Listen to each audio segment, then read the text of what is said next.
Ilang lugar sa Quezon Province na pwede mong puntahan. Yan ang biyahe natin ngayon. Mount Banahaw Loop ang ruta kung saan dadaan kami sa main road sa paligid ng Mount Banahaw. Pero bago namin magawa yan ay kailangan namin marating ang San Pablo, Laguna, kaya 4 AM pa lang umalis na ako sa bahay para i-meet ang kasama ko sa Santa Rosa. Pero as usual, late na naman. Pasado alas 5 bumiyahin na kami. Paturbina ang daan, dire-diretso, at dito madadaanan namin ang Santo Tomas, Batangas at Alaminos, Laguna bago makarating sa San Pablo. Pasado alas 6 ay narating namin ang San Pablo. Dito sana kami mag-aalmusal pero bigla ko naalala yung kainan sa Dolores, Quezon na may magandang view. Di naman kalayuan dito kaya dumiretso na kami. Pagpasok namin ng Dolores, Quezon medyo nag-iba ang klima. Napakalamig at presko ng hangin.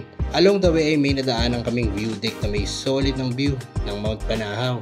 Ito pala ang Lukong View Deck at nandito to sa Barangay Sitio Lukong sa Dolores, Quezon.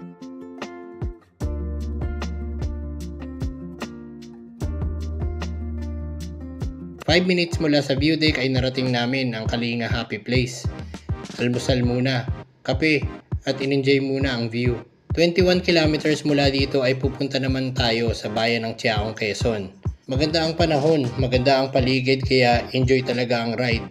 Walang 30 minutes ay narating na namin ang Lake Ticob. Ang Lake Ticob ay isa sa mga lugar na pinupuntahan sa Tiaong, Quezon. Kung titignan mo ay napaka-perpekto ng pagkakabilog ng lake at maiisip mo na man-made to pero hindi. Ayon sa chismis ng mga marites, ito raw ay isang aktibong bulkan na kalaunan ay naging lake. Totoo ba? Hindi totoo yan. Tuloy ang ride. Mula Ticob Lake, bumalik kami sa Pan-Philippine Highway. Dire-diretso lang at dito naman nadaanan namin ang bayan ng Candelaria, Sariaya, Tayabas hanggang marating namin ang Kamay ni Jesus sa Lokban.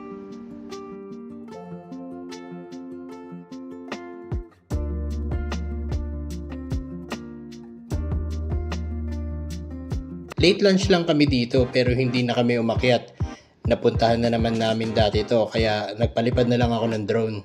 Tinuloy na namin ang biyahe. Plano sana namin na tumambay muna sa Sampaloc Lake sa San Pablo, Laguna. Kaso umulan ng malakas at medyo matagal tumigil kaya ayun, umuwi na lang kami ng diretso. Sulit at sobrang enjoy ang biyahe natin ngayon mga routers. Marami pa tayong papasyalan kaya abang-abang lang. Kita-kita tayo sa susunod. Be safe.